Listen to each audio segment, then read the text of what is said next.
Assalamualaikum warahmatullahi wabarakatuh. Halo teman-teman semua, saya Citra Fatika Syarif. Jadi ini saya akan melakukan pengayaan matematika, yaitu menjelaskan kaidah pencacahan. Saya sambil lihat laptop ya. Nah, jadi yang pertama kita akan mempelajari tentang aturan perkalian, lalu aturan penjumlahan, kombinasi, permutasi, seperti itu.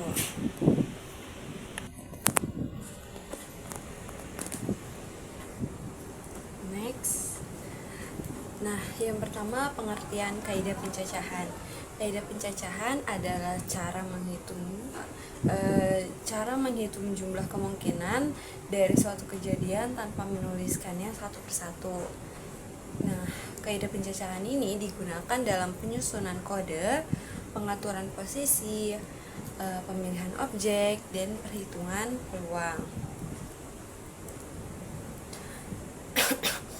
Di kaidah pencacahan ada yang namanya aturan perkalian. Aturan perkalian itu jika suatu prosesnya terdiri dari langkah-langkah berurutan, seperti diketahui kejadian pertama mempunyai hasil 1, terus kejadian kedua mempunyai hasil kedua. Nah, kemungkinan banyak hasil dari kedua kejadian tersebut itu gimana gitu. Contohnya di sini rumusnya itu N1 dikali N2 dikali sampai nilai dari K-nya gitu. Sampai nilai berapa. Nah, misal di sini ada contoh di sini contohnya kita punya 3 warna. Misal warna pensil. Nah, ada 2 ukuran juga nih pensilnya, ada yang ukuran 2B, ada yang ukuran misal 8B gitu. Nah, caranya kita dikali 3 dikali 2 itu jadinya 6. Nah, jadi kita punya 6 cara. Misal jadi kuning 2B, merah 2B, hijau 2B, atau kuning 8B, kayak gitu seterusnya. Selanjutnya ada aturan penjumlahan. Aturan penjumlahan tuh jika suatu kegiatan dapat dilakukan dengan beberapa cara yang tidak terjadi bersamaan. Jadi misal kejadian pertama ditambah kejadian kedua ditambah kejadian ketiga. Nah, kita tapi nggak bisa ngegabungin 2 kegiatan ini jadi satu, itu nggak bisa. Akhirnya kita jumlahin. Nah, gitu. Misal nih ada bapak-bapak mau pergi ke kantor, dia di garasi punya 4 motor dan 3 mobil. Cara dia ke kantor itu dijumlah kedua kendaraan tersebut, karena bapak-bapaknya ini kan nggak mungkin ke sekolah pakai 2 kendaraan sekaligus, nggak bisa. Jadi motor dan mobilnya ini dijumlah gitu. Jadi berapa cara dia bisa ke kantor pakai kendaraan yang ada di garasinya gitu. Jadi 4 motor ditambah 3 mobil sama dengan 7 cara gitu. 7 cara dia pergi ke kantornya. Nah, selanjutnya ini ada permutasi. Permutasi itu penyusunan objek. Permutasi itu sama dengan penyusunan objek. Urutan penting digunakan bila posisi berbeda menghasilkan susunan berbeda. Misal, maksudnya itu permutasi ada dalam kaidah pencacahan itu banyaknya kemungkinan urutan objek yang dipilih dengan memperhatikan urutan objek tersebut. Nah, contoh atau situasinya tuh kayak misal menyusun kursi. Misal kursi acara sekolah ini disusun yang satu ini di sini, yang satu ini di sini, itu urutan 1, 2, 3, 4, 5 dan seterusnya kayak gitu. Nah, terus menentukan urutan juara.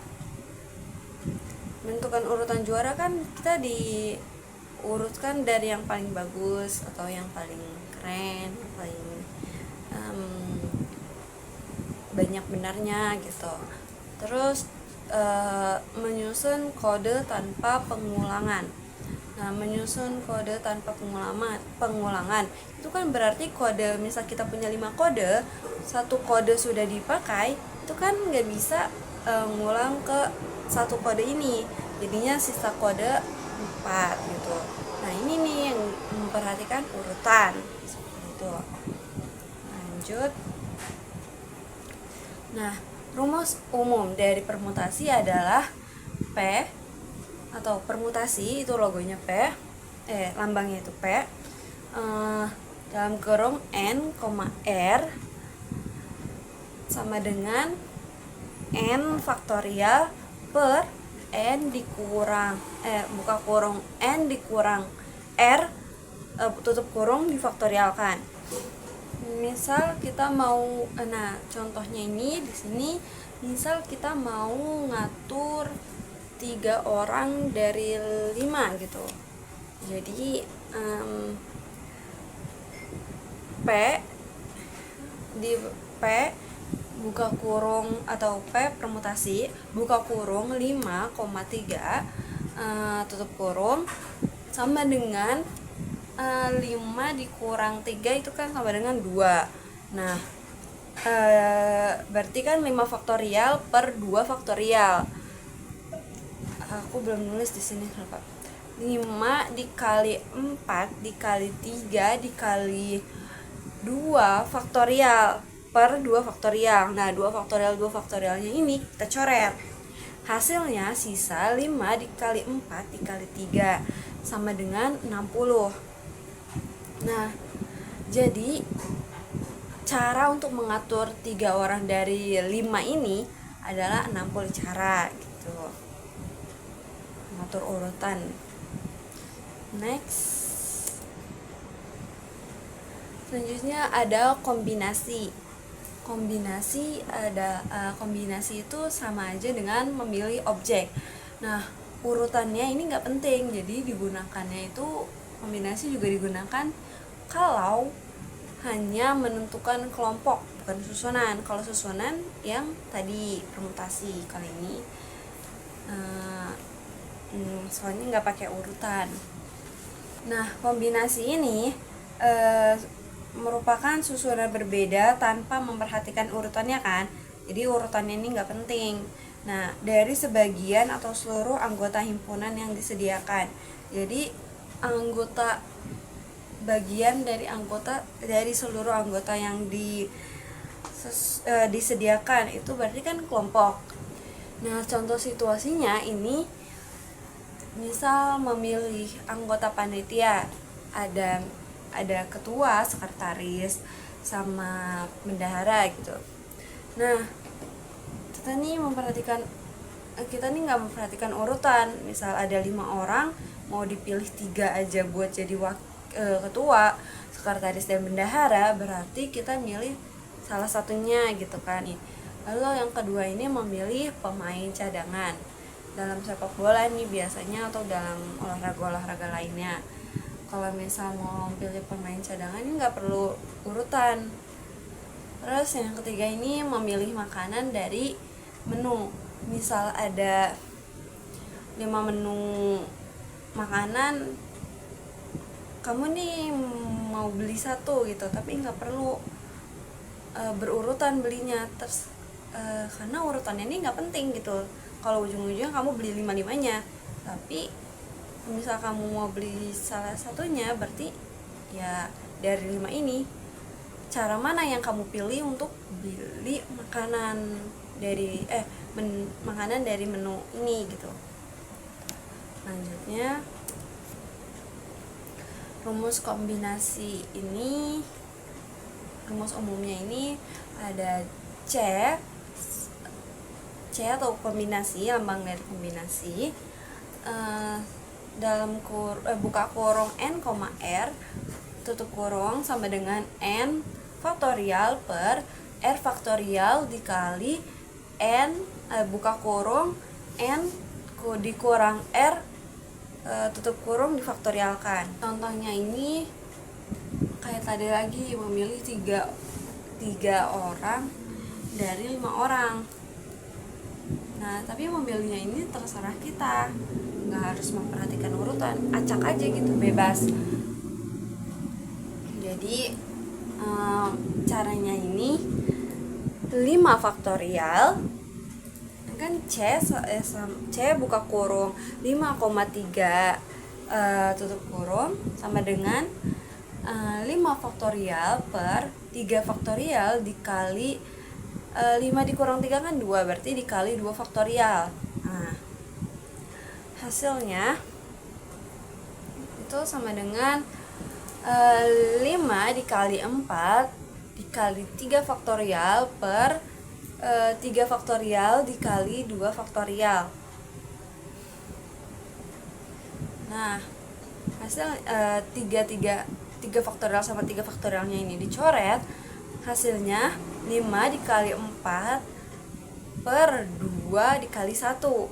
Nah, 2 dikali 1 kan 2, berarti 5 dikali 4 per 2. Nah, 4 sama 2 nya ini bisa dicoret, jadi 4 dibagi 2 sama dengan 2, berarti hasilnya 5 dikali 2 sama dengan 10. Berarti cara memilih 3 orang dari 5 orang ini adalah 10 cara. Tuh. Next, kita masuk ke contoh soal. Misal nih, contoh soal yang pertama nih, Maya mempunyai 3 baju berwarna merah, putih, dan hitam. Maya juga mempunyai 2 celana berwarna hitam dan putih. Berapa banyak variasi pasangan baju dan celana yang dapat dipakai oleh Maya? Tentukan semua variasinya menggunakan bantuan diagram cabang. Nah, jadi ini kita pakai cara yang pertama dan cara yang kedua.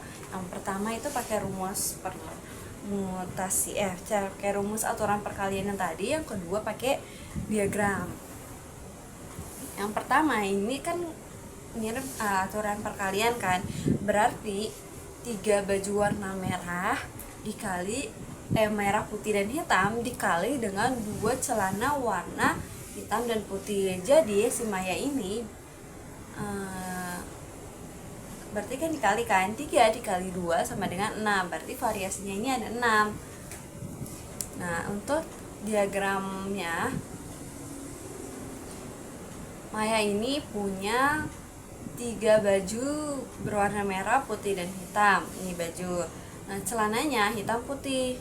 Jadi Maya ini punya variasi itu kan ada 6 tadi, bersama dengan diagram. Jadi kalau diagram caranya lebih ribet, yang ini lebih mudah. Yang tadi lebih mudah. Nah, hasilnya sama aja. Variasinya itu bisa merah hitam, atau baju merah dengan celana hitam, merah dengan celana putih, atau baju putih dengan celana hitam, putih dengan putih, lalu hitam dengan hitam, hitam dengan putih. Nah, itu semuanya itu ada 6. Nah, next, contoh soal yang kedua. Untuk menjabat pengelola suatu perusahaan memerlukan 3 staf pengurus, yaitu ketua, sekretaris, dan bendahara. Jika tersedia 7 calon, berapa banyaknya susunan staf pengurus yang mungkin? Nih, permasalahan yang ada di sini itu merupakan permutasi 3 unsur dari 7 unsur. Jadi di rumusnya ini permutasi 7,3 sama dengan n faktorial per n dikurang r difaktorialkan. Nah, hasilnya kan 7 faktorial per 7 dikurang 3 difaktorialkan. Nah, 7 faktorial jadi 7 faktorial per 4 faktorial. Nah, hasilnya kita urutin atau kita jabarin aja sampai ke 4 faktorial, terus 4 faktorialnya tuh dicoret. 7 dikali 6 dikali 5 dikali 4 faktorial per 4 faktorial. 4 faktorial dengan 4 faktorialnya ini dicoret, hasilnya menjadi 7 dikali 6 dikali 5. 6 dikali 5 hasilnya 30. Nah, 7 dikali 30 hasilnya 210. Jadi, cara banyaknya susunan staf pengurus yang mungkin itu ada 210 susunan. Oke, seperti itu. Lanjut. Contoh soal yang ketiga, dalam sebuah pertemuan yang dihadiri oleh 8 orang anggota akan dipilih 3 orang untuk berbicara. Banyak cara memilih ketiga orang tersebut adalah, kita jawab, dari 8 orang akan dipilih 3 orang. Berarti kan banyak cara untuk memilih kan. 8 kombinasi, ini soal kombinasi. C 8,3 sama dengan 8 faktorial per 3 faktorial dikali 5 faktorial. Nah, hasilnya kita coret-coret itu sama dengan 8 dikali 7 dikali 6 dikali 5 faktorial per 5 faktorial dikali 3 dikali 2 dikali 1. Jadi 3 faktorial ini udah dijabarkan. Nah, hasilnya 5 faktorial dicoret dengan 5 faktorial. Lalu hasilnya itu sama dengan 8 dikali 7 dikali 6 per 3 dikali 2 dikali 1. Nah, hasil keseluruhannya adalah 56. Jadi banyak cara memilih ketiga orang tersebut adalah 56 cara. Gitu. Nah, rangkumannya, dalam kaidah pencacahan, perkalian itu prosesnya itu berurutan. Penjumlahan prosesnya itu terpisah nih, pilihannya itu terpisah. Nggak bisa milih kedua pilihan sekaligus. Lalu permutasi, urutannya ini berpengaruh banget. Jadi benar-benar memperhatikan urutan. Nah, dalam kombinasi urutannya nggak berpengaruh, jadi nggak perlu memperhatikan urutan.